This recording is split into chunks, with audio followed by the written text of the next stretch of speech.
Au XIXe siècle, l'homme commence à exploiter une ressource fossile qui va changer le monde. Le charbon. Mine après mine, l'homme exploite et émet dans l'atmosphère un gaz à effet de serre résultat de 300 millions d'années de diagénèse, le dioxyde de carbone. La révolution industrielle a débuté et toute notre civilisation semble finalement se fonder sur les anciennes forêts d'un âge révolu. Voici 350 millions d'années, une période géologique vient de débuter. Cette dernière vit l'établissement de vastes forêts intracontinentales remplaçant les déserts d'autrefois. Dans ce monde étrange où les glaces recouvrent le grand sud gondwanien, le niveau de dioxygène atmosphérique explose. Des plantes d'un genre nouveau font leur apparition et colonisent tous les milieux. Les arthropodes conquièrent les airs et admettent des tailles qui feraient pâlir les entomophobes. Enfin, les premiers amniotes commencent progressivement à se répandre dans ce monde étrange qu'est le Carbonifère, la deuxième période géologique du Late Paleozoic Ice Age.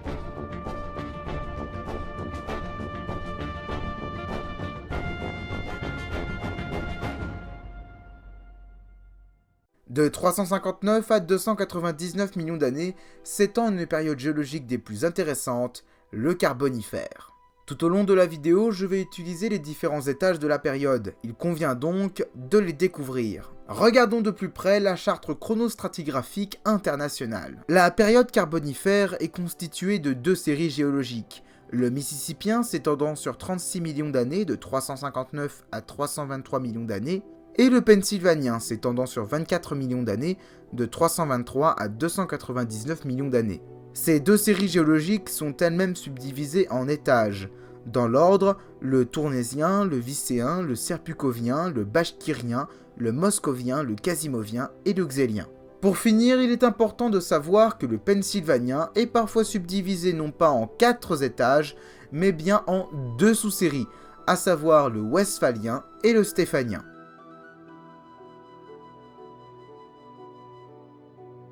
Tout le monde est subjugué par la magnificence des Alpes, ces hautes montagnes recouvertes de grands glaciers qui alimentent nombreux cours d'eau européens. Eh bien au Carbonifère, l'Europe tout entière était traversée par une chaîne de montagnes qui surpassait en tout point nos Alpes actuelles. La grande chaîne varisque ou hercynienne, résultat de la collision entre le continent laurusien et le continent proto-gondwanien, et dont les sommets étaient comparables à ceux de la chaîne himalayenne actuelle.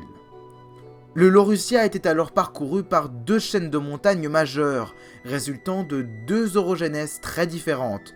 Tout d'abord, le cycle orogénique calédonien et de l'autre, le cycle orogénique hercynien. Au cours du Carbonifère, la plupart des masses continentales sont rassemblées pour former le supercontinent Pangée. La Sibéria constitue un continent insulaire au nord-est du continent et un vaste archipel d'îles enclave le nouvel océan Paléothétis.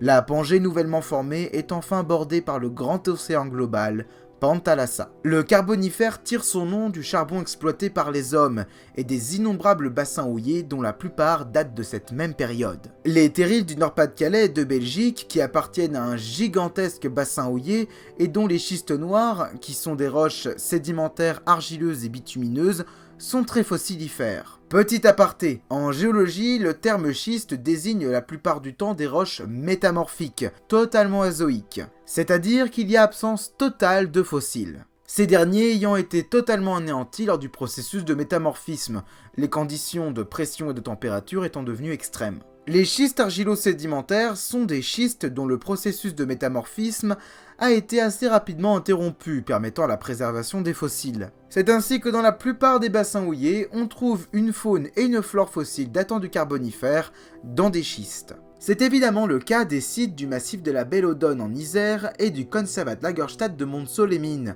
dont les fossiles d'une conservation exceptionnelle permettent la reconstitution rigoureuse d'un paléo-écosystème tropical continental du Moscovien terminal. Plus généralement, le Carbonifère est connu de très nombreux sites fossilifères, localisés sur tous les continents, que ce soit des troncs d'arbres pétrifiés de Namibie, datant du Xélien à Célien, des mines de charbon chinoises qui dévoilent de magnifiques spécimens de lépidophytes, et des sites nord-américains, principalement localisés en Pennsylvanie et en Virginie.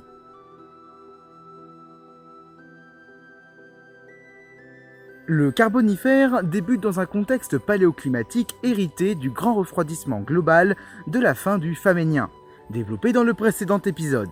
La période s'inscrit donc dans le Late Paleozoic Ice Age, autrement dit la dernière grande période froide du Paléozoïque. Ainsi, de grands inland seas recouvrent durant la majeure partie de cette période le Grand Sud proto-gondwanien. Nous le verrons au cours de la vidéo, mais le Carbonifère est le théâtre de deux grands extrêmes climatiques ayant eu lieu au Vicéen et au Serpukhovien. Au Vicéen, le climat se réchauffe, faisant disparaître les grands inland seas proto-gondwaniens. Le paléoclimat du Vicéen est alors comparable à celui d'une période chaude, avec une température moyenne supérieure à 15 degrés Celsius. Et durant un intervalle de 16 millions d'années, les glaces sont totalement absentes du sud-Gondwana. Cependant, au Serpukhovien, le climat se refroidit drastiquement. On le sait grâce à des dépôts sédimentaires d'origine glaciaire retrouvés en Russie, mais aussi en Argentine et en Australie. Ces dépôts, constitués de conglomérats de diamictite, de mudrock et de grès, trahissent l'existence passée de glaciers et d'inland seas. L'étude a été principalement réalisée dans les terrains correspondant à la proto-précordillère des Andes. Par conséquent, le Serpukhovien se retrouve être le théâtre d'une nouvelle grande glaciation, qui n'est pas unipolaire comme on a pu le voir avec le Tournaisien, mais bien bipolaire. On a bien l'établissement d'inland seas, à la fois au Gondwana, mais bien évidemment aussi au nord, en Sibéria, où on a l'établissement d'une calotte polaire partielle. Les glaces du Grand Sud gondwanien sont d'ailleurs bien plus étendues au Serpukhovien qu'au cours du Tournaisien. On assiste donc au cours de cet étage au maximum glaciaire du Late Paleozoic Ice Age. Et si on devait comparer, cela reviendrait à dire que le climat du Serpukhovien était très certainement comparable à celui qui régnait au cours du maximum glaciaire de la période froide cénozoïque, soit les températures qu'on pouvait avoir au cours du Pléistocène. Le Pennsylvanien se caractérise davantage par une période climatique plus douce, comparable à une période interglaciaire avec une température moyenne de 15 degrés Celsius. Il est donc maintenant temps de découvrir la biodiversité carbonifère.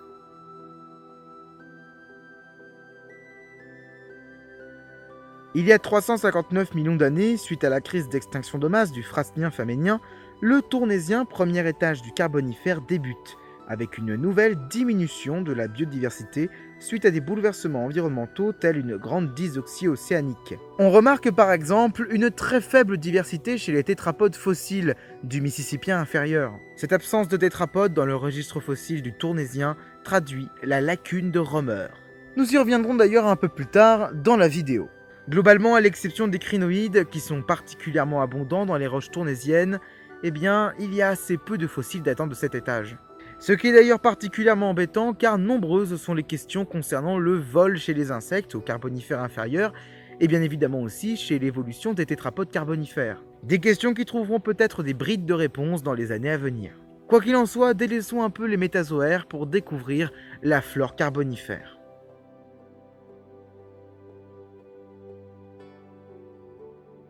Au Mississippien inférieur, le taux de dioxygène augmente de façon exponentielle, jusqu'à atteindre le taux record de 35% contre 21% aujourd'hui. Une telle modification de la composition en dioxygène dans l'atmosphère paléozoïque s'explique par une extension fulgurante de la surface occupée par les embryophytes chlorophylliens qui par photosynthèse relâchent une grande quantité de dioxygène. D'ailleurs, ces embryophytes, parlons-en. À l'aube du Carbonifère, les forêts sont encore dominées par les cladoxylopsides, des monolophytes basaux. Cependant, ils sont les derniers représentants d'un clade en déclin depuis l'émergence des lignophytes et de la crise du Frasnien-Faménien. Ces premières forêts du Carbonifère sont aussi composées de phyllocophytes tels les Maratiacées comme l'Asterotheca ou la Pecopteris, dont les frondes surpassent par leur ampleur celles de toutes les autres fougères. Arrêtons-nous un instant pour découvrir ces plantes fossiles.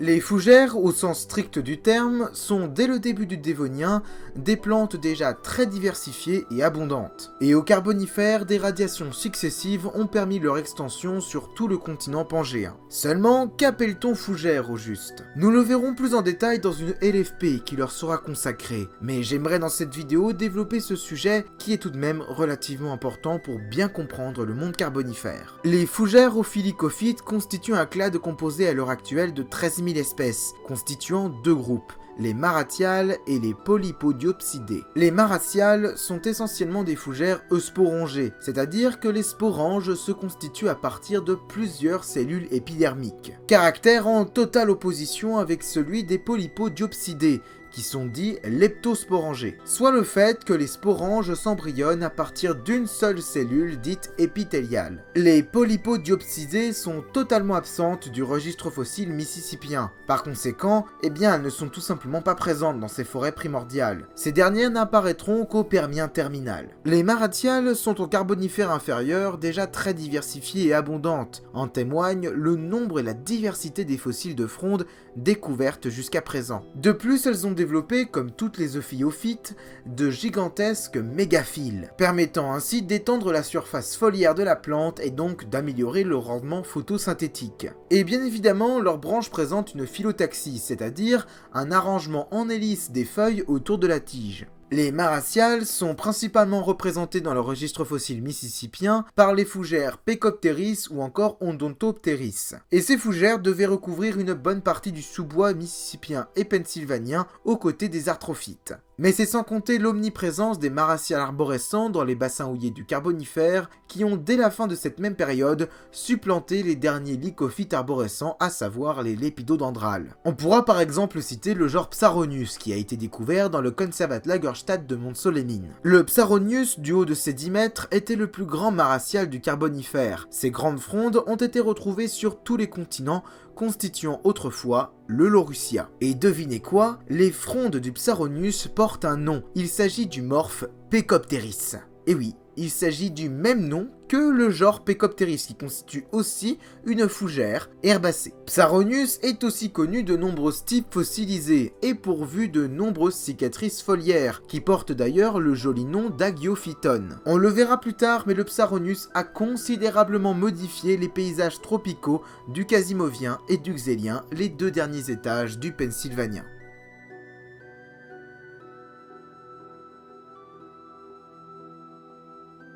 Au Carbonifère inférieur, les zones très humides, les marécages ou encore les littoraux sont cependant dominés par un autre grand clade d'embryophytes. On parle ici bien évidemment des arthrophytes, aussi connus sous le nom de sphénophytes. Les arthrophytes, dont l'unique représentant moderne est le genre Equisetum, que vous pouvez d'ailleurs aisément rencontrer dans les milieux humides et dans les sous-bois, sont des plantes monilophytes, qui se caractérisent principalement par une tige rampante et érigée, mais aussi par la présence de microphyles verticillés qui sont soudés en gaine à la base de la tige. Des stomates parasitiques, comme on peut le voir avec la disposition caractéristique des cellules épidermiques autour du stomate, ou encore par la présence de sporangiophores agglomérés au strobile qui se dressent au sommet de la tige. Même si aujourd'hui les arthrophytes ne sont plus représentés que par un seul genre, à savoir Equisetum, qui est tout de même composé de plus de 27 espèces, le Carbonifère présentait une flore sphénophyte bien plus diversifiée et admettait une forme arborescente, les calamites. Comme je vous l'avais dit précédemment, les arthrophytes sont quasiment toutes des espèces fossiles. Et parmi ces fossiles, on reconnaîtra deux grands clades. Les sphénophilales, représentés par le genre fossile Sphenophyllum, aux feuilles caractéristiques, et les équisétales, avec la seule forme arborescente connue, la calamite. Présentant deux morphes connus, à savoir la tige, qu'on appelle aussi calamite, et le feuillage, qu'on appellera Annularia. Comme vous pouvez d'ailleurs le voir avec ce fossile du bassin houillé de la Bellodone. La calamite est d'ailleurs connue de très nombreux sites fossilifères datant du Carbonifère. On peut donc en déduire une très large répartition géographique se superposant aux régions tropicales et littorales. Comme je l'ai dit précédemment, les calamites sont les seules arthrophytes arborescentes connues, et l'on connaît de ce genre à la fois les périsomes, dans le registre fossile, la tige cannelée et bien évidemment le feuillage. La calamite constitue avec les lépidodendrales et les Psaronius les plantes fossiles les plus abondantes dans les bassins houillés, et elles pouvaient atteindre les 10 mètres de haut. Comme toutes les sphénophytes, les calamites étaient des plantes hygrophiles, c'est-à-dire qu'elles dépendaient d'une très grande humidité. Or, avec la ridification progressive des régions équatoriales de l'apogée au Casimovien, les calamites, comme toutes les plantes hygrophiles de ces milieux, ont été peu à peu remplacées par les plantes plus xérophiles, comme les chordaitophytes des spermatophytes.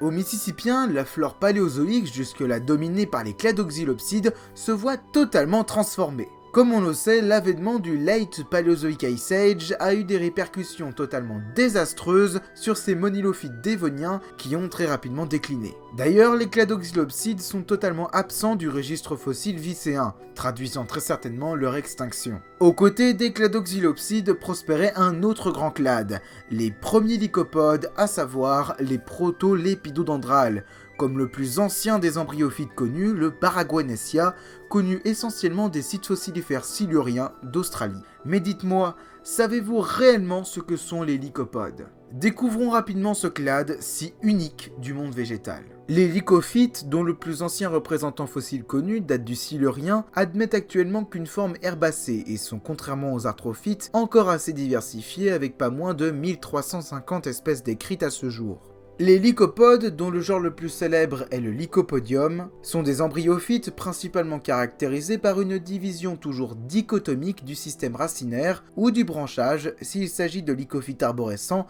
tels les lépidodendrales, mais aussi par la présence de microphytes sessiles, souvent petites et fines, ou encore du xylème primaire qui est de type exarque avec un protoxylème qui est en situation externe par rapport au métaxylème. Les lycopodes sont aujourd'hui essentiellement des herbes terrestres ou alors des plantes aquatiques comme les isouettes, mais il en était tout autrement au Carbonifère. Aux Mississipiens, la disparition des cladoxylopsides due aux grandes transgressions marines du fait du grand réchauffement climatique du Vicéen, marquant une longue période interglaciaire sur plus de 16 millions d'années, engendra une grande radiation évolutive chez les lépidophytes. Dès le Vicéen, de grands lépidodendrales apparaissent, tels le lipidodendron, le diaphorodendron ou le synchysydendron. Mais ce n'est qu'au Serpukhovien, dernier étage du Carbonifère, vers environ 326 millions d'années, que se développèrent les premières forêts tropicales de lépidophytes, atteignant une superficie initiale de 200 000 km², soit une forêt de la taille de la Nouvelle-Aquitaine, de l'Occitanie et de la région Rhône-Alpes-Auvergne réunies. Cette forêt serpukhovienne était alors constituée de deux grands genres principaux de lépidophytes, et vous les connaissez sous le nom de Sigillaria et de lépidodendron. Les lépidodendrales étaient des lycopodes fossiles pouvant atteindre jusqu'à 30 mètres de haut pour le Sigillaria et jusqu'à 50 mètres de haut pour l'Épidodendron.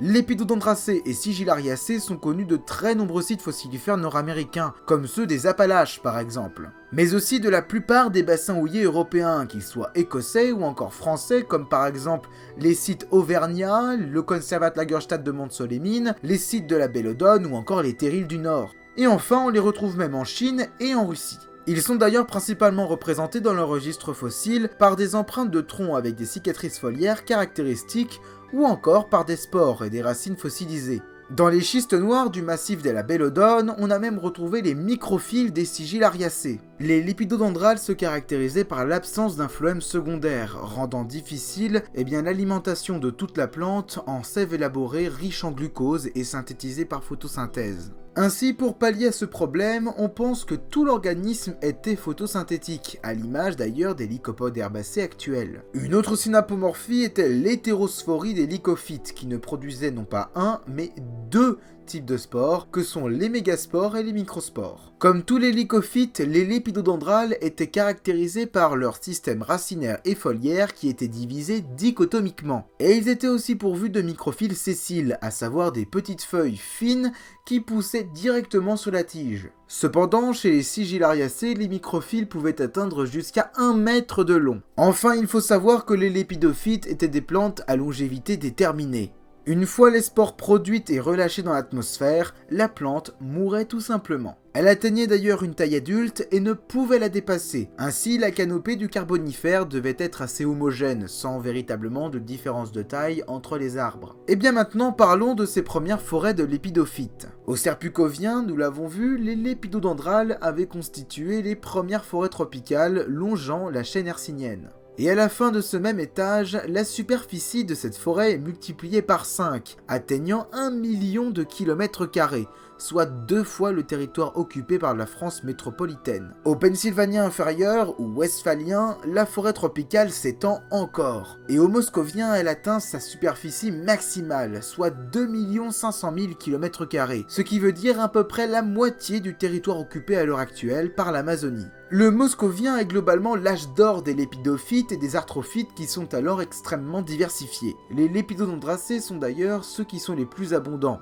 On citera l'Épidodendron bien sûr, mais aussi Synchysydendron, Diaphorodendron ou encore le Lépidofolios. Au stéphanien, plus précisément au quasimovien, la forêt décline. Et sa superficie est soudainement divisée par deux, car les lépidodendrales se raréfient et sont remplacés progressivement par les ptéridospermatophytes, les fameux médulosales, et bien évidemment les cordaïtophytes qui sont plus xérophiles. Le bassin houillé de Montes-Solimines montre cette transition des flores du Carbonifère. On y trouve des fossiles de lépidophytes relativement rares et une très grande abondance du morphe Pecopteris, à savoir le Psaronius, ainsi que des feuilles fossiles de cordaïtes. Cette flore plus xérophile marque en effet ce début de stéphanien dû à une aridification progressive des régions équatoriales de la Pongée, résultant d'une extension des glaces au pôle sud. La forêt de l'épidophyte régresse alors et atteint une superficie de 500 000 km² au cours du dernier étage du Carbonifère, le Xélien. La forêt tropicale de l'épidodendral est donc sur le point de disparaître, remplacée par des filicophytes arborescents comme le Psaronius,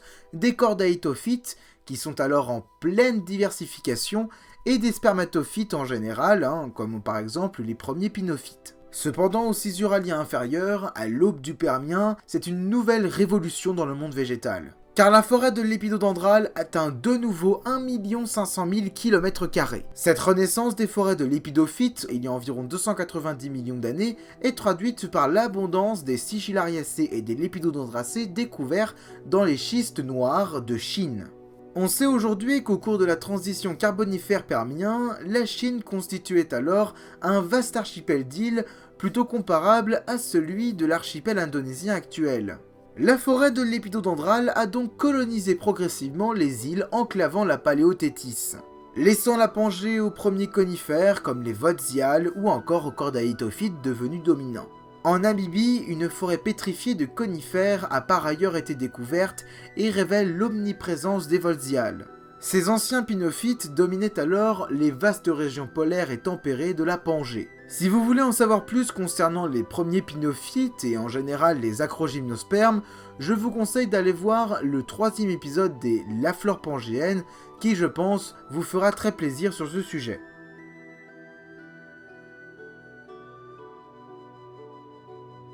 Il y a 320 millions d'années, le futur Montana était alors une vaste baie située au niveau de l'équateur. Le climat y était tropical et la vie marine y était prospère et diversifiée. Telle est l'importance du site fossilifère mondialement connu de Bear Gulch, dévoilant une partie du paléoécosystème marin au Mississippien supérieur. Ce site fossilifère se traduit par des formations calcaires riches en fossiles, principalement d'invertébrés comme des brachiopodes, des bivalves, des spongiaires divers, des coraux rugueux et tabulés totalement fossiles et qui étaient bien différents de nos coraux modernes ou scléractiniens, et des mollusques céphalopodes principalement représentés par des goniatites qui, comme les ammonites du Mésozoïque et les nautiles, étaient pourvus d'une coquille enroulée. Les vertébrés dans les calcaires de Bear Gulch sont principalement des chondrictiens, traduisant alors l'incroyable diversité de ces glades au Carbonifère. Citons par exemple les pétalodontes tels Belancea montana, connus de par des squelettes fossiles extrêmement bien conservés et qui, au vu de leur denture, se nourrissaient très certainement d'organismes à coquilles. Ils étaient donc durophages. On peut tout aussi bien citer les ignoptérygiens tels Reinerictis zangerli, à la morphologie plus qu'étrange, traduisant l'extraordinaire diversité des chondrictiens au Carbonifère. Le monde marin était donc globalement dominé par les chondrictiens, comme on a pu le voir avec le Conservat-Lagerstätte de Bear Gulch. Les plus grands prédateurs étaient d'ailleurs les eugénéons dontiformes, tels l'Edestus, un chondrictien pouvant atteindre les 6 mètres de long et dont les dents symphysaires supérieures et inférieures de même taille donnaient à ses mâchoires un aspect assez inédit. Et dans les milieux d'eau douce, c'est encore une fois le Conservat-Lagerstätte de Montes-Solimines qui nous en apprend beaucoup, à la fois sur les paléofaunes des milieux fluviaux et marécageux. Ainsi, de nombreux vertébrés ont été découverts dans les schistes bitumineux de ce site. Tels encore une fois les chondrictiens, à savoir plus précisément les xénacantiformes. Parmi les genres les plus célèbres, on citera Xenacanthus ou encore Exploracanthus, dont le crâne vous est actuellement montré. Ces grands chondrictiens fossiles étaient plutôt représentés dans les milieux d'eau douce et très rarement dans les milieux marins. On a cependant quelques exceptions. On a par exemple le xénacantiforme du Caucase, Triodus, qui était lui plutôt euryalin, car découvert dans des dépôts marins correspondant à un milieu côtier. Ils étaient les prédateurs au réseau trophique les plus élevés dans ces milieux, aux côtés des grands stégocéphales tels le Protegorinus ou encore le Dendrèrpéton. Leur proie était d'ailleurs bien souvent des actinoptérygiens tels l'Ingorneia monselensis, qui était d'ailleurs bien représenté dans le registre fossile de Montsolémine. Ou encore des acanthodes, qui sont aussi très bien représentés dans ce même site. Enfin, la plupart d'entre vous connaissent la fameuse mégarachnée, évidemment. Cette fameuse araignée géante qui vivait il y a environ 305 millions d'années au Quasimovien. Eh bien sachez qu'il ne s'agit bien évidemment pas d'une araignée, mais bien d'un stylonuriné, un euryptéride. Quand on regarde ce fossile, on peut difficilement s'en convaincre, car il manque une partie de l'exosquelette de l'euryptéride, à savoir le métasome. Et sur ce fossile, on le voit. Donc Mégarachnée ressemblait davantage à cet arthropode, à savoir un euryptéride. Sujet que j'ai bien évidemment déjà développé dans le premier épisode des Late Paleozoic Ice Age. Mégarachnée cerwinei, espèce type du genre, vivait donc bien au Quasimovien terminal à la fin du Carbonifère, dans les vastes forêts marécageuses et tempérées du Gondwana. Elle devait d'ailleurs très certainement se développer dans les vastes estuaires et deltas, à la manière des autres stylonurinés.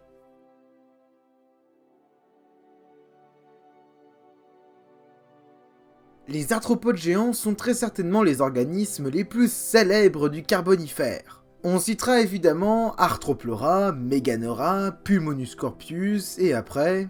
Ouais, il va falloir qu'on aille voir un peu plus loin quand même. Et oui, beaucoup ne connaissent pas l'un des clades les plus diversifiés d'insectes au Carbonifère, les Paléodictyoptères. Mais avant de les découvrir, exposons la situation des arthropodes terrestres et aériens au Carbonifère. Au Mississippien inférieur, rares, très rares, sont les fossiles d'arthropodes et principalement d'insectes, posant donc bien évidemment la question de la naissance du vol chez ces derniers. C'est une des questions les plus énigmatiques en paléoentomologie. Le tournésien représente donc, à l'instar des vertébrés, une véritable lacune dans le registre fossile des insectes. Les premiers insectes volants connus sont le Deliscala bitterfeldensis et le Kemperala agensis, deux paléodictyoptères. Ces insectes fossiles, déjà très bien adaptés au vol, ont été découverts dans le Serpukhovien allemand et datés d'environ 325 millions d'années. Les paléodictyoptères, vous l'avez compris, sont les plus anciens insectes volants connus. Ils sont connus du Mississippien tardif jusqu'à la crise du Permien-Trias, et on les connaît dans de très nombreux sites fossilifères, dont le fameux Conservatorstadt de Montsolémine. Les paléodictyoptères, tels le Stenodictia ou encore le Masoteros, pouvaient atteindre des tailles assez impressionnantes, avec une mensuration estimée à 60 cm d'envergure. Comme tous les paléoptères, les paléodictyoptères étaient caractérisés par des ailes qui restaient toujours déployées, et les 4 ailes étaient similaires entre elles. De plus, les paléodictyoptères étaient aussi caractérisés par leur pièce buccale, en forme de bec, qui leur permettait de parasiter un arbre en suçant la sève élaborée. Enfin, ces organismes étaient pourvus de très longues cerques, à savoir de grands appendices que l'on retrouvait au bout des segments de l'abdomen.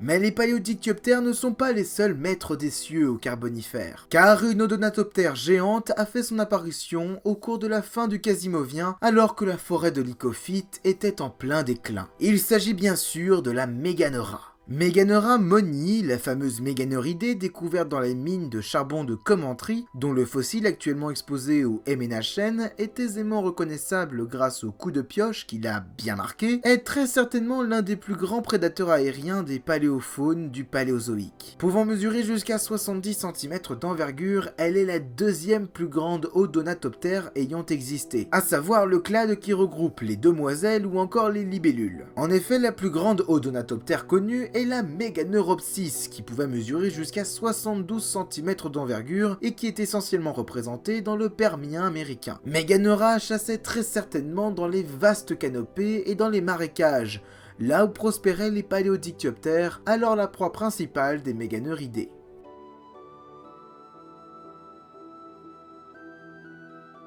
Au Vicéen, les premiers arthropodes géants font leur apparition dû à un taux de dioxygène atmosphérique particulièrement élevé et bien évidemment aussi à l'extension des forêts tropicales humides. Nous avons déjà vu les paléodictyoptères du Serpukhovien et les méganeuridae du Stéphanien, mais les arthropodes géants terrestres n'étaient pas en reste, avec par exemple le Pulmonoscorpius kirktodensis, un magnifique arachnide. Si aujourd'hui les plus grands scorpions sont le Pandinus imperator et l'Heterometrus spinifère avec leurs 20 cm de long, Ovicéen c'était le Pulmonoscorpius qui détenait la palme du gigantisme avec ses 1 mètre de long. Rendez-vous compte, il pouvait tout simplement concurrencer un berger allemand avec sa taille. C'est vous dire. L'animal a été découvert dans l'une des carrières les plus célèbres d'Écosse, la fameuse carrière d'East Kirkton, et il s'agissait d'un des plus grands prédateurs de son écosystème. Cependant, un autre arthropode, lui aussi très bien connu, a fait parler de lui. Et là, vous devinez très certainement de quel organisme il s'agit. Voici Testajapix thomasi, le plus grand des diplours fossiles pouvant atteindre jusqu'à 36 cm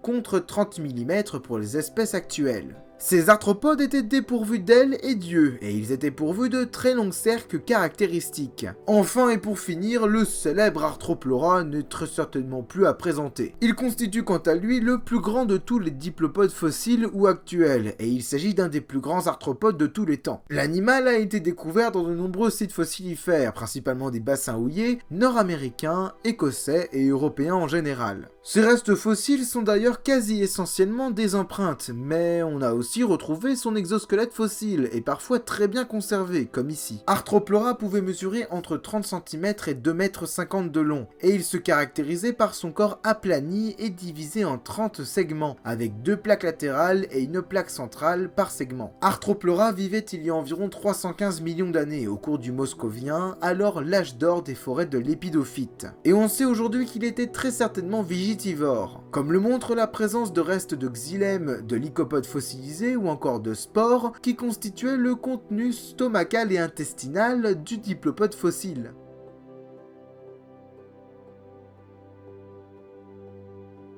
Le Carbonifère est aussi la période géologique où les premiers amniotes émergent enfin. Mais tout d'abord, il faut comprendre qu'au Mississippien inférieur, le registre fossile des tétrapodes est très réduit. La lacune de Romer, encore une fois, illustre parfaitement le manque de diversité chez ces derniers dans leur registre fossile en ce début de Carbonifère. Et d'ailleurs, l'un des seuls tétrapodes tournésiens connus est le Pederpes finiae. Seule espèce de son genre, le spécimen type, se traduisant par un squelette presque complet, a été découvert dans la formation de Bellagan en Écosse. Ce stégocéphale d'environ 1 mètre de long était très certainement un petit prédateur. Par contre, on ne connaît pas vraiment sa place dans les réseaux trophiques, encore une fois par manque de fossiles. Dendrherpeton est aussi un des rares stégocéphales du Moscovien connu. Les spécimens fossiles de Dendrherpeton acadianum sont d'ailleurs particulièrement mal conservés, ils sont très souvent désarticulés, incomplets ou totalement déformés, ou les trois à la fois, ce qui les rend bien évidemment très difficilement interprétables. Comme Pederpes, l'animal mesurait aussi dans les 1 mètre de long, et il vivait dans les vastes forêts humides du Carbonifère supérieur. En témoigne tout simplement le fait qu'on ait trouvé des lycopodes fossiles tout autour de son squelette. D'ailleurs principalement des Sigillariacées. Concernant les premiers amniotes, on connaît actuellement 2 genres très célèbres, à savoir Elonomus, le premier sauropside connu qui datait d'environ 315 millions d'années, et l'Archéothyris, le premier synapside connu appartenant d'ailleurs aux ophiacodontes et qui vivait lui il y a environ 310 millions d'années. Ces 2 organismes ont été découverts dans la très célèbre formation de Joggings en Nouvelle-Écosse, où a d'ailleurs été découvert un autre sauropside primitif, Petrolacosaurus. Cependant, un autre genre, le Protoclexidrops, pourrait très certainement ravir la place du plus ancien synapside connu à Archéothyris. Ce dernier a aussi été découvert en Nouvelle-Écosse, mais dans des roches datées du Bashkirien, soit environ 318 millions d'années. Nous le verrons dans le prochain épisode, mais ces premiers amniotes marquent la grande biodiversification des amniotes au Permien, et principalement des synapsides. En effet, le Carbonifère se conclut au Xélien, avec l'émergence des premiers grands synapsides, tels le grand Ophiacodon, de 2 à 3 mètres de long, dont le crâne volumineux et denté dévoile l'avènement des premiers grands amniotes prédateurs. L'Eocasea martini, découvert dans le Xélien du Kansas, est aussi l'un des premiers amniotes vigitivores à la denture spécialisée. Il est un des tout premiers caséidés que nous découvrirons dans le prochain épisode. Le Carbonifère a été le théâtre d'une véritable révolution du monde vivant, que ce soit chez les embryophytes et la mise en place des grandes forêts équatoriales de l'épidodendral, ou encore de la diversification des insectes et des premiers amniotes introduisant l'établissement des faunes permiennes. Au Moscovien, la forêt tropicale hercynienne de l'épidodendral avait atteint son extension maximale avec 2 millions de kilomètres carrés. Cependant, une aridification progressive du pontour hercynien causée par un nouveau refroidissement climatique important du Late Paléozoic Ice Age conduit à une sélection des flores les plus xérophiles de la forêt tropicale au cours du Quasimovien. C'est ainsi que débute l'effondrement de la forêt tropicale carbonifère. Lentement mais sûrement, les flores xérophiles de la forêt, à savoir les filicophytes tels le Psaronius et les grands spermatophytes tels le Walchia, évincent les lycophytes arborescents et les arthrophytes et provoquent une dislocation de la forêt tropicale. Les fougères deviennent alors dominantes durant les derniers millions d'années du Carbonifère. La chute du taux de dioxygène atmosphérique provoque l'extinction des arthropodes géants à l'exception des méganeuridés. Les amniotes occupent alors des espaces plus vastes permettant leur radiation évolutive. La chute de biodiversité entraînée par l'effondrement de la forêt tropicale carbonifère constitue la crise biologique du Carbonifère terminal, et le nouveau monde s'ouvrant après la crise est celui du Permien.